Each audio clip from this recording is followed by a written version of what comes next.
What's going on, YouTube, man? So today I got a subscriber, man. He had a question about STA-21 schools. So as always, if you got a question or you'd like to see a certain topic, just go ahead and post that topic in the comment section. I will get back to you, and I'll put your topic on the list, and then I'll make a video about it. But yeah, man, STA-21 schools. Hope you enjoyed the video. Let's get into it.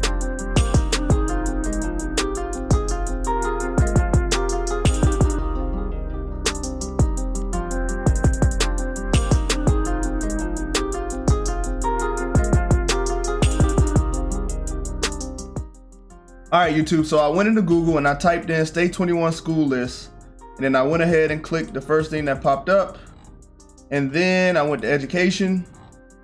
Scroll down to education, they'll give you the list that is for the nuclear option. There are only 23 schools eligible for the nuclear options to attend to, which isn't a bad thing. These are some pretty prestigious schools, but they do offer like some really good programs, especially for the STEM degree options. And so then, you know, Auburn University, you got University of Arizona. They tried to spread it out through the East and the West Coast so that people could be where they wanted to be. But yeah, they go to list 23 schools for the nuclear option programs. All right, so then it says for a complete list of in the ROTC affiliated universities, you'll click this for the full list. And also on this page, I want to go ahead and point it out before I move on. They have a note. Make sure you read these pages in its entirety, right? So the note says STA-21 nurse option participants may only attend these universities, and it's denoted with the RN right next to it. Keep that in mind, because then your school might not be available for you if you're going for the RN portion. That's registered nurse, if you didn't know that. So like I said, I'm gonna go ahead and click this link, and then it's gonna take me to this page. So this page is where all the universities are listed in order by alphabet. So then, if I wanted to attend this is by your state, by the way. So if your state started with the A, then you'll click A, and then it goes to Alabama. Or if you want to go G, for myself, I'm from Georgia, so then Georgia Tech will pop up, and then I'm able to attend Kennesaw, Georgia State, Morehouse, Savannah State, Clark Atlanta, Spelman, things of that nature. So this is how you pretty much are able to choose the school that you would like to go to. A lot of my classmates chose University of Washington. I know one person chose the University of Kansas. So they have these schools spread out for your benefit. Take advantage of it. So a quick story, how did I pick the school that I'm attending? I chose to attend Tuskegee University. So I went to Alabama and I picked Tuskegee University. And then it took me to this page, and it starts to talk about, all right, this is what Tuskegee University has for their ROTC program. Why I chose it, I'm like I said again, I'm from Georgia, but I didn't want to live in Georgia because I've been living there pretty much my whole life.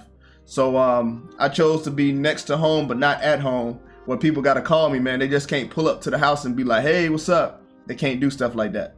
So yeah, man, Tuskegee was a school for me. I chose it for close to home, but not at home. I could still make the Christmases. I could still make all the holiday dinners and stuff like that. Tuskegee is very illustrious for mechanical engineering.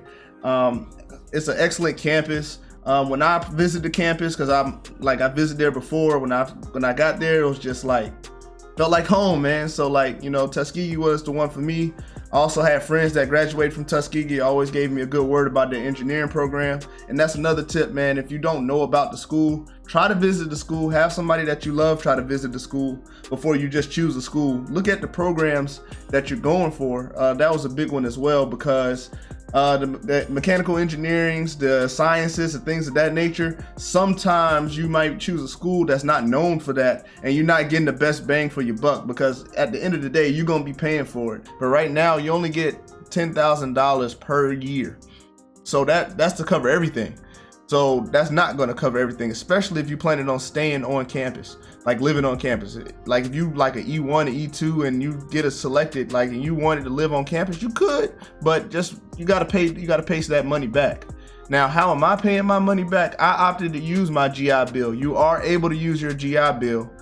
Read the instructions, talk to your school's financial advisors and stuff like that to find out which GI Bill is going to work best for you. but that money will be coming out your pocket in some way, shape, or form. If you don't want to use your GI Bill and you got other plans, you want to get personal loans and stuff like that, that's your business. But just keep in mind, you're only getting $10,000 to go to school. So yeah, you got to figure out how to pay $30,000 to go to school. You got to figure out how to pay that remainder. Whatever school you decide that you want to go to, make sure you've been applying to that school before you get accepted into STA-21. I know that sounds crazy, but hey, trust me, it saves you a lot of time. It saves you a lot of time because I applied to Howard University, Tuskegee University, I think it was Georgia Tech, and the University of Washington, UW. And only Tuskegee got back to me. Oh yeah, I also applied to Southern A&M down in Baton Rouge. And only Tuskegee got back to me in a timely fashion. Some of these schools got this process where they only going to be accepting or admitting students at a certain period of time. And the only way for you to get ahead of the curve is to make sure you apply in that window, especially if you really want to go to a school. Make sure you apply in that window, and also let them know that you're military, you're going to have the funds coming in, you want to like go in the spring or go in the summer. Make sure you start telling them that early. That way you get that acceptance letter, because once you get the acceptance letter to the school that you want to go to and the program that you want to go to, you got to send that off to STA-21's admin once you get accepted. So keep that in mind. Make sure you get accepted to the school that you want to. Start applying as soon as possible, like as soon as you feel like it's really convenient and you're going to get a response, and apply to the schools that you want to get into. But if they're not working with you, then you don't want to go to that school anyway. But keep that in mind, man. They will play with your paperwork. Minimize all that and start applying before you even get accepted. Just be like, hey, I'm gonna get accepted anyway. I got the scholarship money coming in. Can you get me an acceptance letter? Like, start talking to people. Some people will help you out. Tuskegee helped me out, so they might, whatever school that you're trying to get into, they might help you out.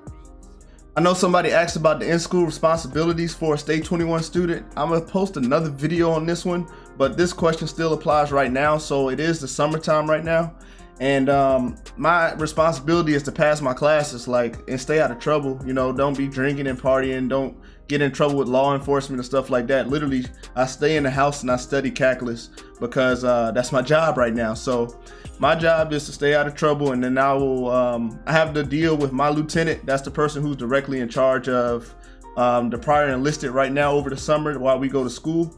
I'm the only one from Tuskegee, but we do have people from Auburn University. Auburn University is about 20-30 minutes away from Tuskegee, if you didn't know that and you're not familiar with Alabama. But their deal might be different from what the cross-town affiliation might be. So my deal is I call my lieutenant weekly just to tell him, like, hey, Lieutenant Williams, I'm good, I'm safe, and that's pretty much the end of that one. And I get briefed again when fall semester hits about what's expected of me when all of the ROTC students come back to school. So that's it for this video. I hope you enjoy it. Keep those questions coming in the comment section, man. I really didn't expect so many so quick, but hey, I got 13 topics from the last video of people asking different questions and different topics that they want me to speak about. So keep them coming. I'll put them on my spreadsheet and I'll push those videos out to you. I appreciate y'all love and support, man. I really, really hope that y'all be successful in everything that you try to do, personal and professional. But yeah, catch you later. Peace.